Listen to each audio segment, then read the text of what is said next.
Good afternoon, everyone. So today I'm going to dive into a very important, India's West Asia diplomacy. This is very much significant, and specifically, if you would look the current geopolitical context in that particular context, this is very much significant. We'll try to understand why India Arab League meeting is so significant. We'll also try to understand what are the important things like what we are going to achieve through Delhi Declaration and what are the important omission that has happened. So let's start with the session. सबसे पहले समझेंगे what exactly has happened. India hosted the second India Arab Foreign Ministers meeting in New Delhi, and that brought around 22 members of the League of Arab States a decade after the first such meeting that happened 10 years back in Bahrain in 2016. 2016 में पहली meeting हुई थी Bahrain में, उसके बाद ये second meeting हुई और this new Delhi declaration has emerged. So these are the important thing which we should be knowing. Number 1, what is league of Arab states? League of Arab states है क्या? ठीक है. Second important thing, what is the significance of Arab League for India? Third, what is the significance of Delhi Declaration? Like power rivalries in the Middle East, क्या क्या अभी issue चल रहे हैं मिडिल ईस्ट में, why this is significant? Next, some of the important omission that have been made in Delhi Declaration and what are the focus areas of India, क्या क्या important areas है जहां पे India has focused upon. So we'll try to understand. सबसे पहले facts for prelims ध्यान देना, अरब league का मैप एक बार ढंग से देख लोगे, कौन कौन से उसके मेंबर हैं, you need to know. This is important, इस बार प्री के लिए बहुत इंपॉर्टेंट है Arab League. Okay, you need to have the proper factual information about Arab League. Proper जो कब बना, क्या क्या उसके ऑब्जेक्टिव्स हैं, what kind of organization it is, who are the members, what you call, where is the headquarter of Arab League, all those facts you need to know. So organ कैसा हुआ था, सबसे पहले ये समझो कि it's an inter governmental organisation. ये जो रीजन है, this is called MENA region. MENA, North Africa, Middle East. MENA, Middle East, North Africa. MENA region में ज्यादातर जो कंट्रीज हैं, they are part of this Arab league. So inter governmental organisation encompassing all Arab states in MENA region. ठीक है. Established कब established हुआ था? On March 22, 1945, following adoption of Alexandria protocol. Alexandria protocol के बाद इसको बनाया गया back in 1945. Alexandria is an important port located in Egypt. Egypt का सेकेंड लार्जेस्ट सिटी है Alexandria. Okay, so how many members are there currently? 22. Who are the founding members? Egypt, Iraq, Lebanon, Saudi Arabia, Syria, Transjordan, and Yemen. And headquarter is located in Egypt, Cairo. ठीक है, Cairo में इसका headquarter है. You need to know. Now what is the significance of Arab league for India? What is the importance? सबसे पहले ये Delhi declaration के पहले ये समझना है कि why we invited them, what is the significance. कुछ ना कुछ कारण होगा ना. So one important thing is strategic importance. अब देखो, Arab League offers you a single platform through which you can interact with all the 22 Arab countries. जो 22 अरब countries हैं मेना रीजन के, उनके साथ अगर एक साथ तुम्हें कोई बात करनी हो तो this is the ideal platform. That is why it is important. So strategic importance. Second is economic and energy security. When it comes to India's oil security, when it comes to India's energy security, so West Asia is India's largest source of crude oil and LPG, and that makes our engagement with Arab League very significant. Third important thing is cultural and diaspora. Cultural and diaspora जब देखोगे, so we are having civilizational ties with MENA countries, plus more than 9 million, around 1 crore people are currently residing in these countries. These are of Indian origin. ये लोग Indian origin के हैं who are currently residing in MENA region. ठीक है. So that is why civilizational ties we are having, diaspora ties we are having. And fourth and most important is security and geopolitics. From the security and geopolitical view point also this Arab league, क्योंकि ये पूरा का पूरा मेना reason जो है, देखो एक तरफ उधर तुम खुद देखो, जब यहाँ पे when you look at the map what you would realise कि ये जो रीजन है, अब ये वाला जो रीजन है ट्रेड के लिए कितना इंपॉर्टेंट है, ये स्वेज कैनाल रूट की वजह से, right? So this is very much significant. और ये जो पूरा अरब लीग है वो ये ट्रेड के लिए, रेड सी, इधर मेडिटेरेनियन सी, यहां पर आपका स्वेज कैनाल हो गया, this is very much important. More importantly you know about this region, ये रीजन बहुत ज्यादा जो है वो क्या है, पायरेसी के लिए this region is known for, right? ये वाला जो रीजन है वो पायरेसी के लिए जाना जाता है, right? So that is why also this is significant. So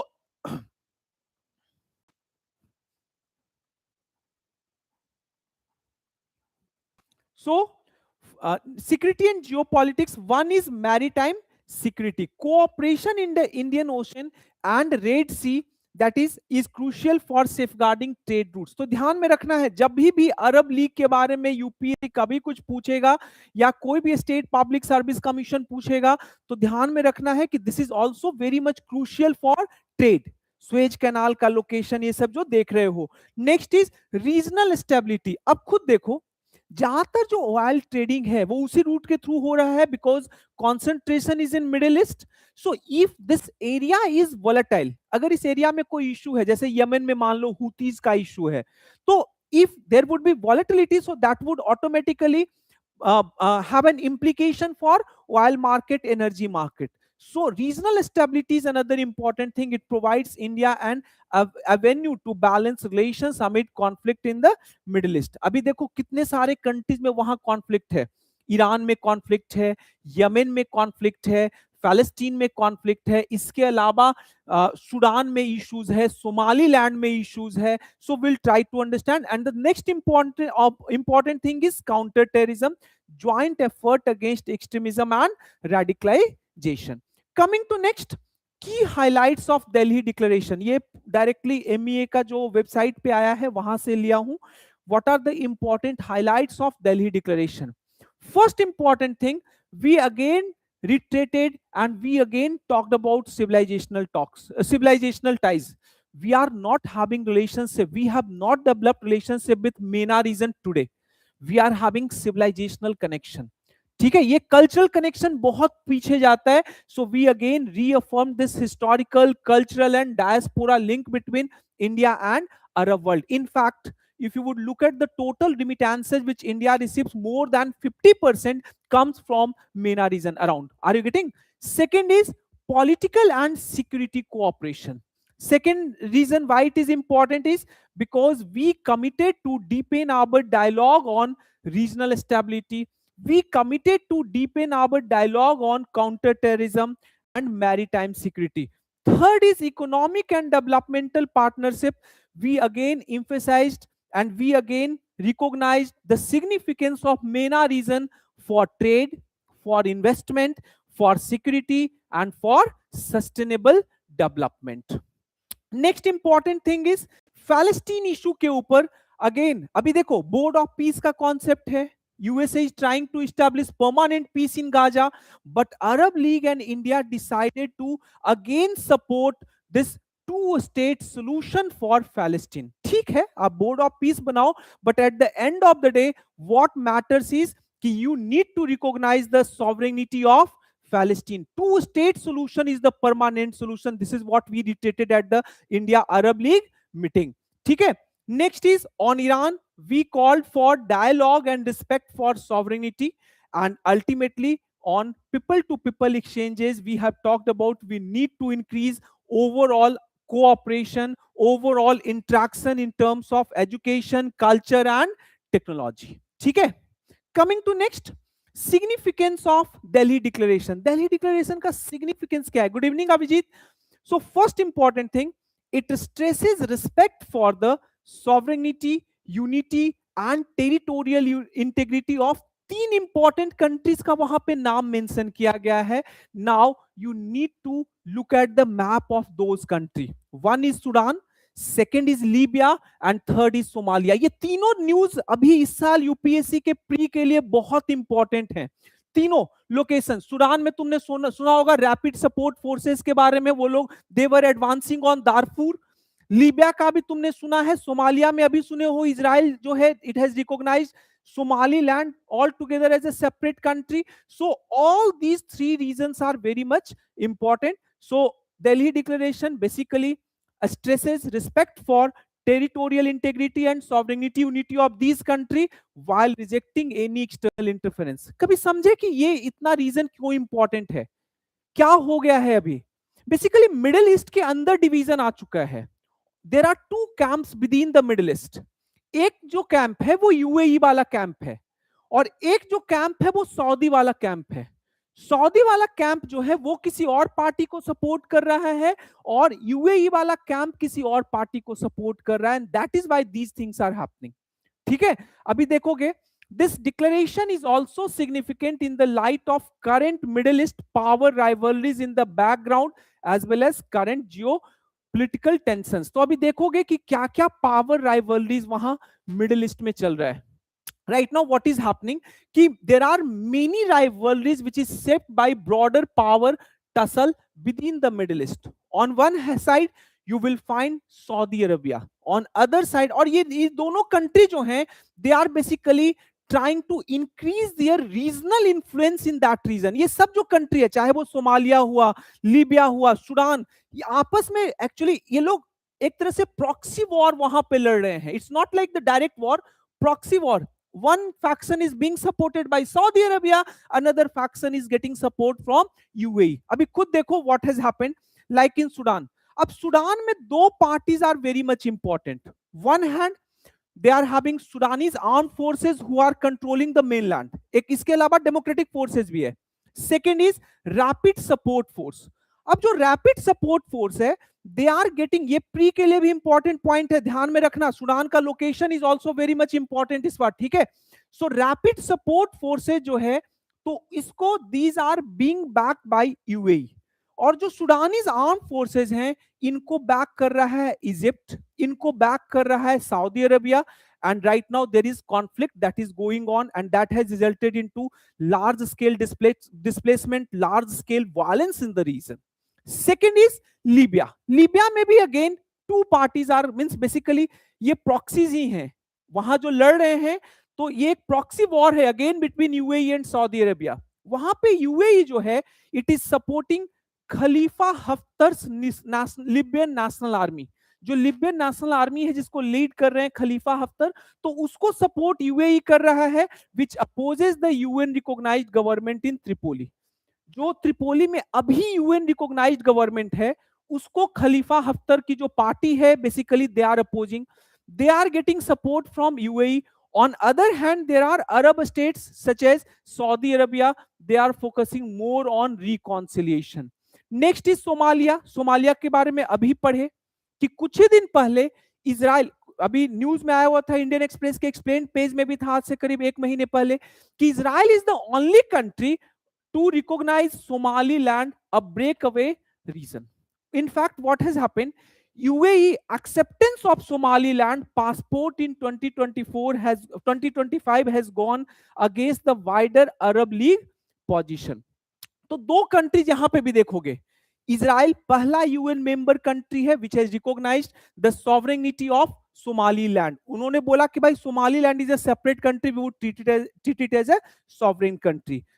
UAE जो है वो सोमालीलैंड के द्वारा जो इश्यूज पासपोर्ट है उसको उन्होंने एक्सेप्ट कर लिया।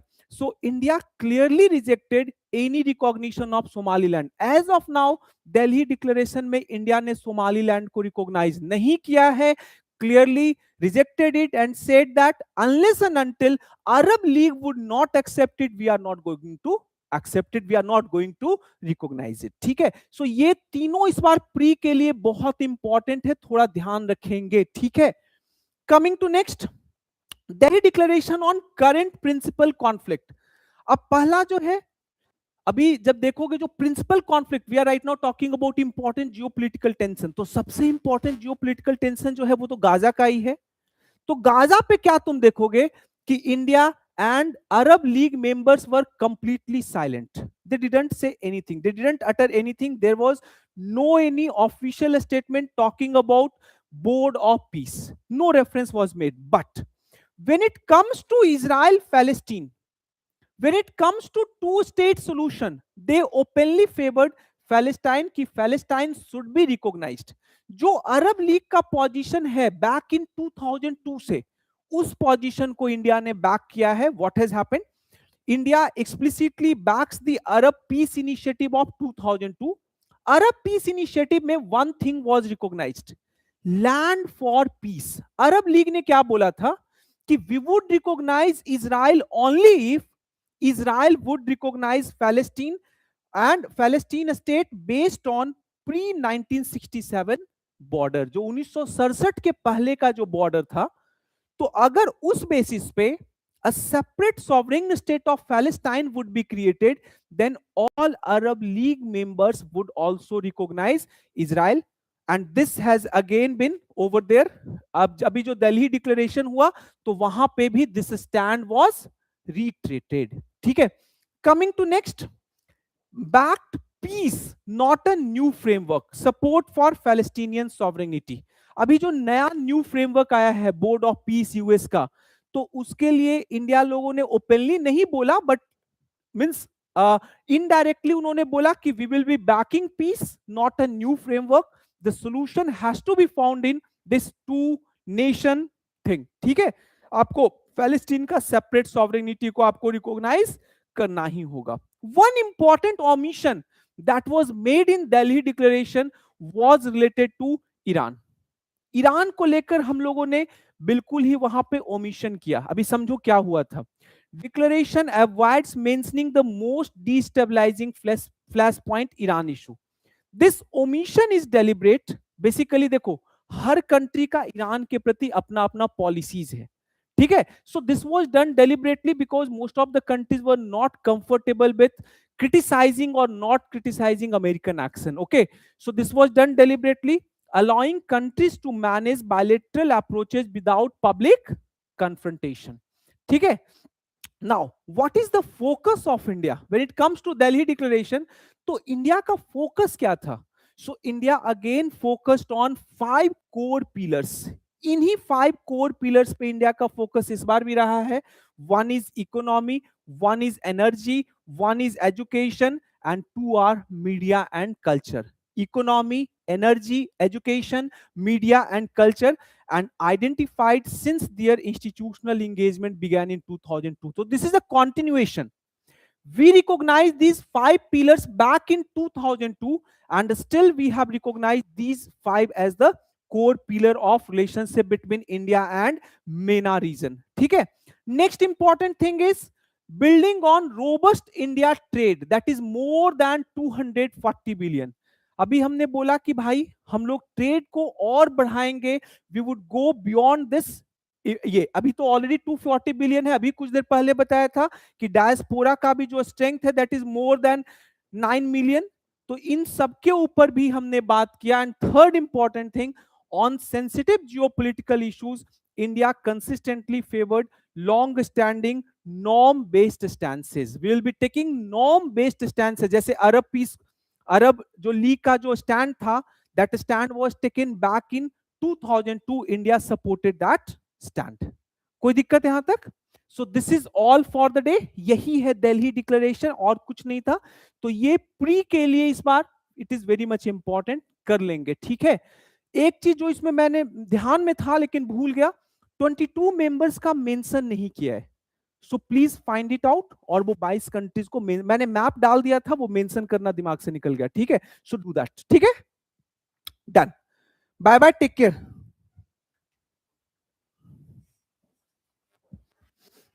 एआई इंपैक्ट समिट का जो आउटकम होगा